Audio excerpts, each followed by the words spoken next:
ક્યારેક એવું લાગે કે પરેશાની આપણી પાછળ જ પડી ગઈ છે, અને વાસ્તવિકતા પણ એ જ છે કે પરેશાનીને આપણે છોડવા માંગતા જ નથી. જિંદગીમાં જો સુખી થવું હોય ને તો ઘણી બધી એવી વસ્તુ છે કે જેને આપણી સાથે લઈને જે ચાલીએ છીએ એનો ત્યાગ કરવો પડશે ભાઈ. આપણને ખબર પણ નથી કે કઈ એવી વસ્તુ છે કે જે આપણને હાનિકારક છે, જે આપણને નુકસાન કરે છે, અને તે આપણે સાથે લઈને ચાલીએ છીએ. જો આપણે સુખી થવા માંગતા હોઈએ ને તો વિચારો કે એવી કઈ વસ્તુ છે કે જે આપણને હેરાન અને પરેશાન કરે છે. બસ એ વિચારોને, આપણે વ્યર્થ વિચારોને ત્યાગી દઈએ, છોડી દઈએ. આપણી પરેશાની એ જ ક્ષણે ખતમ થઈ જવાની છે. જે ઈશ્વર આપણા જન્મ પહેલા જ જો દૂધની વ્યવસ્થા કરી દેતા હોય, આપણે ધરતી ઉપર આવતા પહેલા જ આપણી બધી જ વ્યવસ્થા જો કરી દેતા હોય, તો શું એ ઈશ્વરને આપણી પહેલા જ આપણા વાળા કાલની ચિંતા નહીં હોય?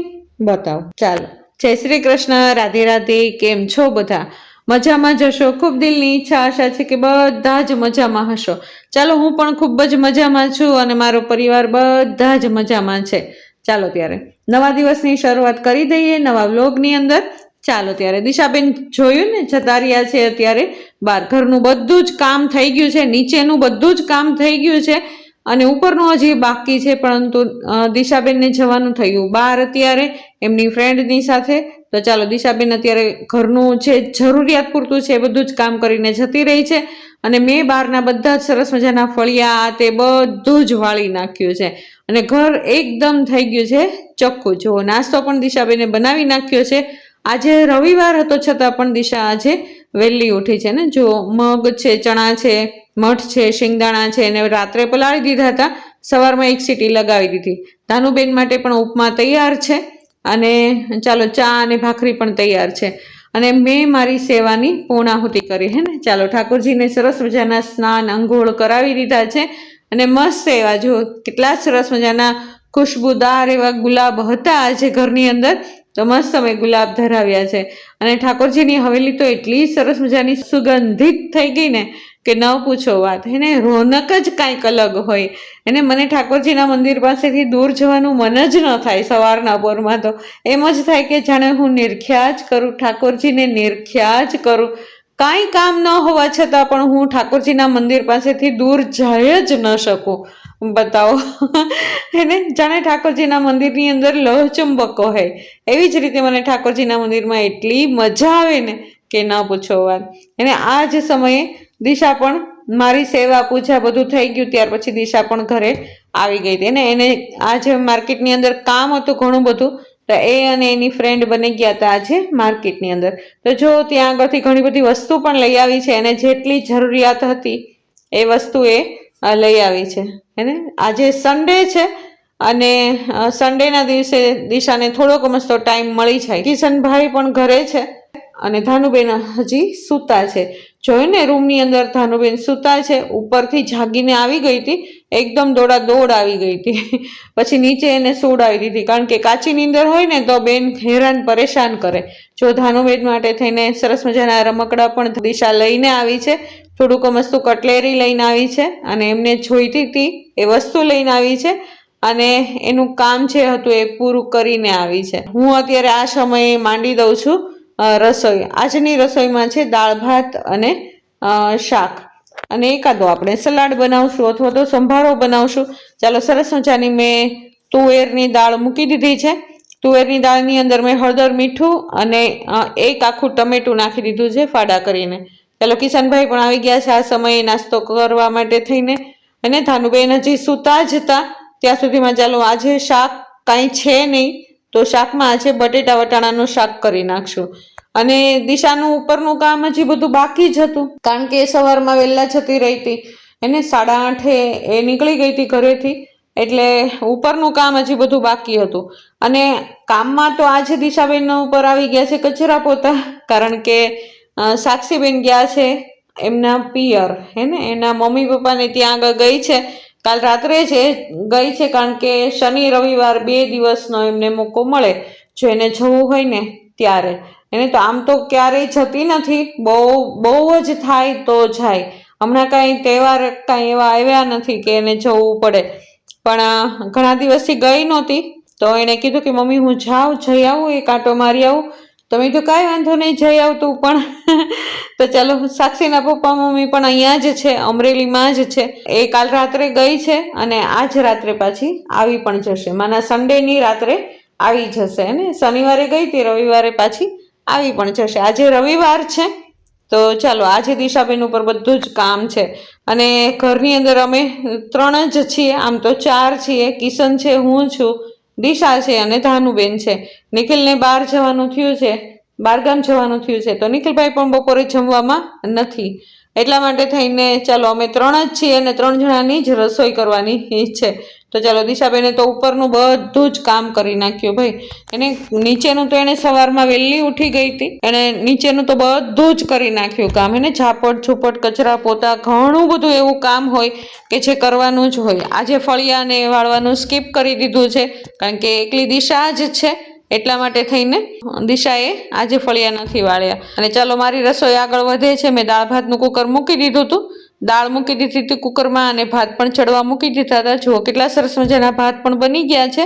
અને ટમેટાની જુઓ છાલ કેવી સરસ મજાની એકદમ નીકળી જાય હે ને. જો કેટલી સરસ મજાની દાળ બનીને એકદમ રેડી છે ભાઈ. આ દાળની અંદર 1 ટમેટું, હળદર અને મીઠું તો ઓલરેડી એડ જ છે, એમાં ઉમેરેલું જ છે.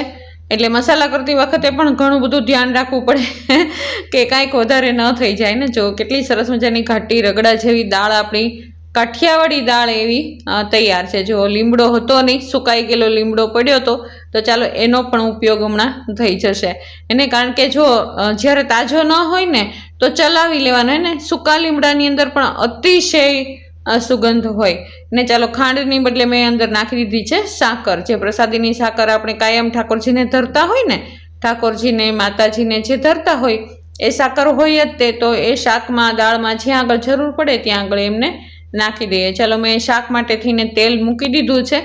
અને મસાલાની અંદર મસાલા ઘણા બધા ખાલી થઈ ગયા હતા, તો એ પણ એડ કરી દીધા છે. ચાલો, સૌથી પહેલાં મેથી, રાઈ, જીરું અને હિંગ નાખી અને સરસ મજાના બટેટાનો વઘાર કરી નાખ્યો ભાઈ. ને બટેટા જેટલા આપણે મોટા રાખીએ ને એટલું વધારે સારું. એવું શીખવા આપણને ઘણું બધું મળી જાય કે જેટલું શાક તમે મોટું સુધારો ને એટલું જ વધારે સારું. એને તો ચાલો, સૌથી પહેલાં તો બટેટા વઘારી નાખ્યા. ત્યાર પછી સરસ મજાના લીલા છમ એવા વટાણા પણ હતા. ચાલો, ધાનુબેન પણ ઉઠી ગયા છે, દોડા દોડ કરે છે અત્યારે. ચાલ દાદી બાર, ચાલ દાદી બાર. ચાલો, મેથી હતી સરસ મજાની, એકદમ લીલી છમ જેવી મેથી હતી, તો મેં ચાલો મેથી પણ અંદર ઉમેરી દીધી છે. મેથી એવી સબ્જી છે ને અત્યારના સમયની કે બધા શાકની અંદર એ મિક્સ થઈ જ જાય. એને ચાલો, અંદર હળદર અને મીઠું નાખી દીધું છે. અને ચાલો, ઉપર મૂકી દઈએ આપણે સહેજ મસ્તું પાણી, હે ને. થાળી મૂકી અને પાણી મૂકી દઈએ એટલે એની વરાળે વરાળે શાક ચડતું જશે. ચાલો, સાઈડના ગેસ ઉપર ચડાવી દીધું છે. ધાનું ક્યારની હેરાન પરેશાન કરતી હતી કે ચાલો દાદી બહાર, મારી સાથે ચાલો બહાર. પણ મેં કીધું સહેજ મસ્તી રસોઈ કરી નાખું, પછી તારી સાથે રમવું, હે ને. ચાલો, દાળનો પણ આપણે સરસ મજાનો વઘાર કરી નાખીએ. દાળ એકદમ સાદી અને સિમ્પલ હોય ને, રોજે રોજ જમવાનું હોય તો દાળ હંમેશા સાદી અને સિમ્પલ જ બનાવીએ ને, બહુ ઝાઝા મસાલા કરીએ નહીં ને. જાજુ બધું સરસ મજાનું મોટું બધું લીંબુ હતું, એમાંથી અડધું લીંબુનું ફાડું તો નીચવી જ નાખ્યું. ચાલો, દિશાબેન હજી ફ્રી થયા જ નથી એને. ધાનુબેન ઉઠી ગયા છે, પણ દિશા કે મમ્મી તમે એને થોડીક વાર માટે સાચવી લેજો, તો હું અત્યારે કામ કરી લઉં. જો સાક્ષી ન હોય ને એટલે કામ ડબલ થઈ જાય. આ બધું જ કામ સાક્ષી કરતી હોય તો સાક્ષી જ્યારે ન હોય તો બધું જ કામ દિશા ઉપર આવી જાય એને એવું થઈ જાય. અને અમસ્તા પણ આજે દિશા બહાર ગઈ હતી તો થોડીક એમ પણ લેટ થઈ ગયું. અત્યારે જો કે એટલું બધું લેટ નથી, અત્યારે સમય હશે લગભગ 10:30 થી 11 વાગ્યા છે. તો ત્યાં સુધીમાં દિશાનું બહારનું કામ પણ થઈ ગયું અને ઘરનું કામ પણ. જો હવે એન્ડ ઉપર જ છે ને, છેલ્લો બસ આ પેસેજ છે એટલું જ છે ને. બહારનો પોર્ચ છે એ જ ખાલી સાફ કરવાનો રહી ગયો છે. બાકી તો બધું ઘરની અંદર બંને રૂમ પણ સાફ થઈ ગયા. નીચેનું તો સવારે જ એમણે કરી નાખ્યું હતું. અને અત્યારે હવે બસ ખાલી બહારનું ને બહારનું જ છે. તો હું ત્યાં સુધી ધાનુને સાચવું ને ત્યાં સુધીમાં દિશા હમણાં જ ફ્રી થઈને નીચે આવી જશે. પછી ધાનુબેનને હમણાં નાસ્તા પાણી કે જમાડવાનું સીધું કરી નાખશું એને. ચાલો, સરસ મજાનું શાક આપણું હળદર મીઠામાં ચડી ગયું છે. જો કેટલું સરસ મજાનું થઈ ગયું. આ સમયે ધાનુનું શાક પણ હમણાં કાઢી લેશું. મોડું સહેજ મસ્ત હોય ને ત્યાં સુધીમાં 1-2 ફોડવા દાળ ભાતની અંદર ખાઈ લે ધાનો. એને હજી તીખું એ જમતી નથી. ચાલો સરસ મજાના ધાણા જીરું અને ચટણી નાખી અને જો કલર એકદમ બદલાઈ ગયો એને કેટલું સરસ મજાનું થઈ ગયું. જોઈતા પૂરતું જ આપણે પાણી નાખશો એને બહુ રસાવાળું કરવાનું નથી, કારણ કે રોટલીની સાથે નથી ખાવાનું, દાળ ભાતની સાથે જ જમવાનું છે. શાકનું વાસણ બાજુમાં મૂકી દીધું અને સાથે સાથે આપણે સલાડ બનાવી નાખીએ ને વઘારેલો સલાડ બનાવશું આપણે. જો કેટલા સરસ મજાના શિયાળાની અંદર શાકભાજી આવતા હોય કલરફુલ એવા હે ને, જો કેટલા સરસ મજાનો જાણે ભારતનો ઝંડો હોય એવું જ લાગે. જો સરસ મજાનો કેસરી કલરના ગાજર છે અને લીલા કલરના મરચાં છે, મૂળા છે, ત્રણેયને મિક્સ કરી અને સરસ મજાનો રાઈ જીરુંમાં વઘાર કરી નાખ્યો. હળદર મીઠોમાં થોડાક મસ્ત જ ચડવા દેવાને ને સલાડને સંભારાને બહુ ઝાઝો ચડવા દેવાય નહીં, એકદમ થોડો ક્રિસ્પી હોય ને એવો જ સરસ લાગે. ચાલો સરસ મજાનું આપણું રસોઈ રેડી છે. ચાલો સરસ મજાનું એકદમ મસ્ત એવું તીખું તમતમતું શાક બની ગયું છે. બટેટા વટાણાનું શાક છે, કાઠિયાવાડી આપણી દાળ છે, ગરમા ગરમ હે ને જો કેટલી બધી ધુવાડા નીકળે છે કંઈ, અને સરસ મજાનો એવો કલરફુલ એવો સંભારો તૈયાર છે. ચાલો ધાનુબેન જમવા બેઠા છે. ધાનુબેનને જમવા આપી દીધું છે એને, કારણ કે આજે નાસ્તો સ્કીપ જ કરી નાખ્યો, કારણ કે ઉઠી જ મોડી એટલી બધી એને 10 સાડા 10 તો બેન ઉઠ્યા છે, તો પછી દાળ ભાત બની જ ગયા હતા. એટલે મેં દિશાને કીધું દિશા એને થોડાક દાળ ભાત ખવડાવી દે. અને જો દાળ ઓછી હોય ને એમના દાળ ભાતમાં દાળ ઓછી હોય ને તો ખાય જ નહીં ધાનો હે ને, બહુ જ નખરા કરે. તો હું તાત્કાલિક દાળ ઉમેરતી આવી. જો કેટલી સહેલાઈથી ખાવા લાગી એને. જો હવે એને સરસ મજાનું લાગ્યું એને થોડીક દાળ વધારે હોય ને તો જ ધાનુને ભાવે, નહીં તો ભાવે નહીં. હવે એ સ્વાદ લઈને ખાય છે. જો બાળકો પણ એકદમ નખરાળા હોય, એના નખરાને પણ આપણે ઓળખવા જોઈએ. જો કેટલી મજા આવે છે. હવે ખાલી દાળ ભાત કોરા મોરા હતા ને તો નહોતી ખાતી. ચાલો હું અને દિશા બંને વારાફરતી જમવા બેસી ગયા. દિશા ધાનુને જમાડે છે ને, ચાલો હવે સાથે સાથે હું પણ જમી લઈશ ને. જો કેટલી સરસ મજાની કલરફુલ એવી થાળી તૈયાર છે. હું જમીને બહાર આવીને એટલે તરત જ દિશા જમવા જતી રહી. એને વારાફરતી જમીએ ને તો જ થાય, કારણ કે ધાનુબેનને એક જણને તો સાચવવા જ પડે, કારણ કે ધાનુબેન ક્યારે ક્યાં જતા રહે ને એનું કાંઈ નક્કી નહીં. હવે ધાનુબેન ચાલતા શીખી ગયા છે ને માટે થઈને. ચાલો કિશનભાઈ પણ આવી ગયો છે. અત્યારે બપોરનો સમય થઈ ગયો છે, 12:30 1 વાગી ગયો છે. અને ચાલો કિશનનો હાથ પકડીને એ સામેના પ્લોટમાં લઈ જાય છે, કારણ કે ત્યાં આગળ એક પંખીએ શરીર છોડી દીધું છે. ખબર નહીં કેમ, ખબર જ નથી કે કઈ રીતે એણે શરીર છોડ્યું છે.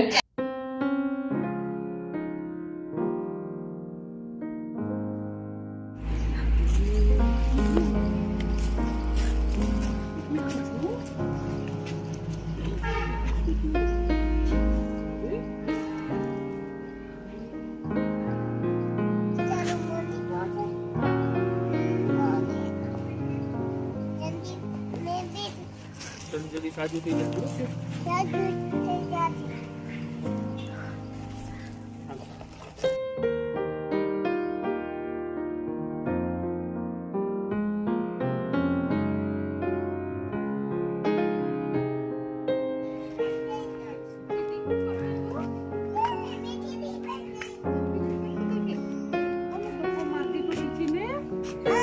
એક નાનું એવું પંખી અમારા સામેના પ્લોટમાં જ એમના શરીર છોડી દીધું, તો ધાનુબેન થોડાક ઉદાસ થઈ ગયા. આ સમય છે સાંજનો.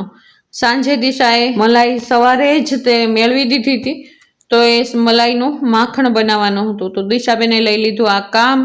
તો ચાલો દિશાબેન માખણ બનાવે છે એને. જો માખણને સૌથી પહેલાં તો મોટી તપેલીની અંદર નાખી દીધી, હેન્ડી મિક્સી ફેરવી દીધી છે અને અંદર ઠંડુ સરસ મજાનું પાણી નાખી દીધું છે.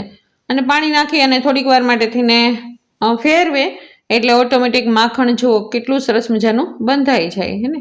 માખણ બનાવવું એ હવે કાંઈ અઘરી વાત નથી, કારણ કે હવે આ બધી મશીનરી આવી ગઈ ને, ફટાફટ એકદમ બની જાય. આપણી જેવા હોય એ તો ખાલી ને ખાલી ઝેરણી ફેરવે ને તો પણ માખણ બનીને રેડી થઈ જાય. મને બને એટલી કોશિશ કરું કે હું મશીનનો ઉપયોગ ઓછો કરું અને ઝેરણીથી જ માખણ બનાવું. પણ જો આ માખણ પણ કેટલું સરસ મજાનું બને ને કે ન પૂછો વાત. એને આ માખણમાં પણ ખબર જ ન પડે કે હેન્ડી મિક્સીથી બનાવ્યું છે કે ઝેરણીથી બનાવ્યું છે. જો કેટલું સરસ મજાનું માખણ એકદમ બની ગયું. અને તાજે તાજું માખણ હે ને, જો કેટલું સરસ મજાનું 2-3 પાણીથી ધોઈ નાખીએ એટલે માખણ બનીને એકદમ રેડી. એને કાલ સવારમાં ઠાકોરજીને માખણ પીરસશું આપણે હે ને, કારણ કે તાજી મલાઈનું માખણ છે. તો ચાલો એમાંથી થોડુંક મસ્તું માખણ પણ કાઢી લેશું અને ચાલો ઘી બનાવી લઈએ ને. ચાલો ઘી એક બાજુ મૂકી દીધું છે દિશાબેને, અને હમણાં જ ઘી બનીને એકદમ રેડી થઈ જશે. આવો રહ્યો મારો આજનો દિવસ. તમને કેવો લાગ્યો મારો આજનો દિવસ? જો તમને મારા આ વ્લોગ ગમતા હોય તો જરૂરથી લાઇક, શેર અને સબસ્ક્રાઇબ કરી દેજો. સાથે સાથે નાની એક કમેન્ટ પણ કરી દેજો. કાલ નવા વ્લોગમાં આપણે ફરી વખત મળશું. ત્યાં સુધી જય શ્રી કૃષ્ણ, રાધે રાધે.